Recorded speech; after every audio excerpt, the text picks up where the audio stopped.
secret défense ne ñun am nañu libre accès pour def suñu métier maanaam normalement amuñu benn barrière pour def suñu métier waaye nag bu ñu yeggee ci secret défense loolu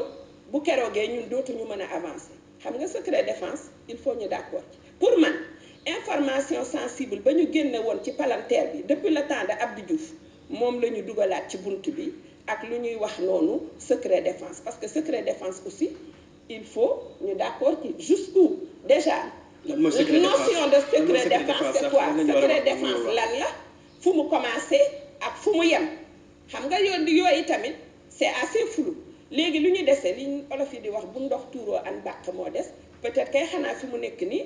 comme voté nañ ko à l'unanimité dañuy yaakaar ne am nañu ay juristes ay magistrats yoo xam ne am nañu sagesse am nañu dégg-dégg am nañu gis encore que magistrat day interpréter loi waaye ci biir loi la tënku aussi man je trouve que loolu ndëgg sërëx la dañ ko war a bàyyi xel bu ñu ñëwee aussi ci fournisseur d'accès yi boo xoolee quand même par rapport aux standards les standards internationaux yi régir l'accès à l'information ak yooyu am na quand même problème loolu man yaakaar naa ne quand même dafa xaw a verser tuuti dans l'excès ñu bëgg a def benn responsabilité en cascade di dem ba mën a jël sax fournisseur d'accès bi quand même alors que kooku fournisseur d'accès bi benn autoroute la rek boo xam ne normalement dañ ciy jaarale information bi donc ndëgg sërëx yooyu moom mi ngi ci biir xaw ma ndëgg sërëx lañ koy wax sax xaw ma coup de jarnac man coup de jarnac laa ko tuddee parce que quand même nit ñi dañoo waxoon ba d'accord mu kii mouture ba ñuy yóbbu ba dugal ci loolu quand même ñi ñu seqaloon waxtaan bi ñoom waa CAP parce que man ñoom ñëpp damay wax ak ñoom xam naa ne waa CAP loolu yëguñu ko woon. ñoom sax wax nañ ko. waaw am na quand même ay recul. am na ay recul monde boo xam ne dañu ne monde information la même bu dëkk yoo xam ne même le droit d'accès à l'information du public maanaam citoyen bu nekk fa nga nekk dangaa war a am droit accès information. bu dee dëkk yi ñu ngi commencé di codifier loolu commencé tamit di codifier même lanceur d'alerte maanaam ñoo xam ne dañuy alerter di yee askan bi di ubbi seen bët ci lu mën a daanu seen kaw bu fekkee ci monde boobu la ñu toll ñuy def yenn restrictions yi jaaxal na ma te deuxièmement aussi je pense que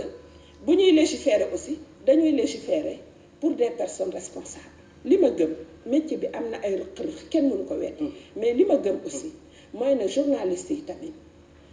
ñu ci baree bari te ñi ci gën a am baat dañu am aussi sens des responsabilités man je défie kenn mu wax ma nee ma journaliste sénégalais mës nañoo xëy suba fii déstabiliser dëkk bi muy ci conflit Casamance muy leneen lan la ñu mës a def journaliste sénégalais quand même pour disloquer dëkk bi parce que kenn du taal fa nga dëkk deuxième beneen ndëgg sërëx bi ma gis mooy affaire autorité administrative bu mën a ñëw débarquer ci rédaction wala moo xam rajo la moo xam télé la moo xam site la am pouvoir gaaw tëj ko ñun loolu bañuñu ko woon waaye dañoo defoon ay garde-fou par exemple dinañ mën a saisir juge des référés rapidement mu xool mesure boobu ndax normal la wala normalul mais gis naa ne daal renforcer nañu pouvoir autorité administrative yi dal bi ci kaw organe de presse gën na yomb te yaayu nag des précédents gis nañ fi Ousmane Ngom xëy benn suba embastillé ñi nekkoon Sud FM yëpp tëj sur une interview de Salif Sadio gis nañ fi le même Ousmane Ngom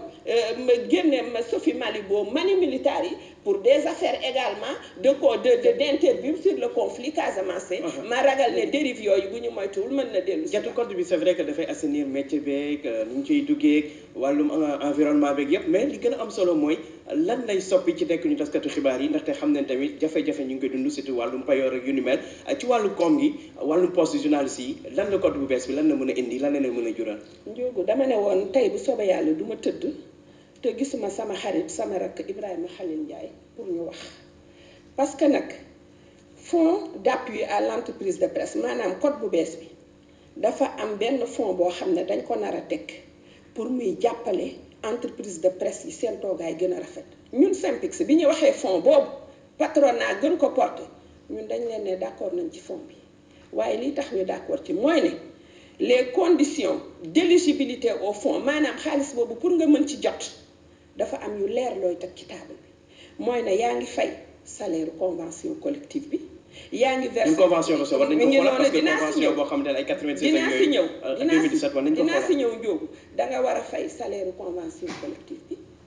da nga war a nekk à jour des cotisations à l'IPRES da nga war a nekk à jour des cotisations à la caisse de sécurité sociale loolu mooy ñun suñu ay conditions yu ñu dugaloon en tant que syndicat loolu moo tax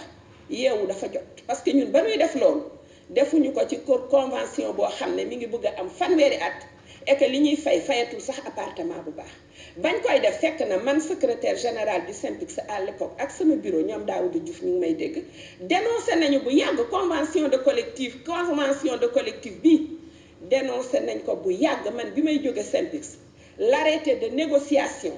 a été signé par le directeur du général à l'époque monsieur Thiam donc léegi jot na SYNPICS ak convention des jeunes reporters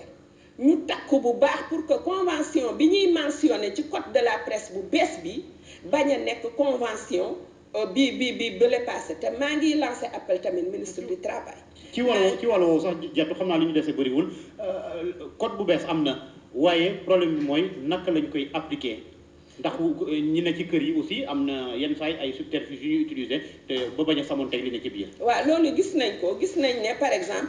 convention bu dee bi ñu doon wax sax dañ ko violé mais bii ni ñu koy mën a defee defe naa quand même am na yu changé li changé mooy fi ñu jàppoon ñun bu dëgër en tant que syndicat pour améliorer condition liggéeyu nit yi mooy fonds d'appui boobu soo demee déposer ce dossier ci fonds d'appui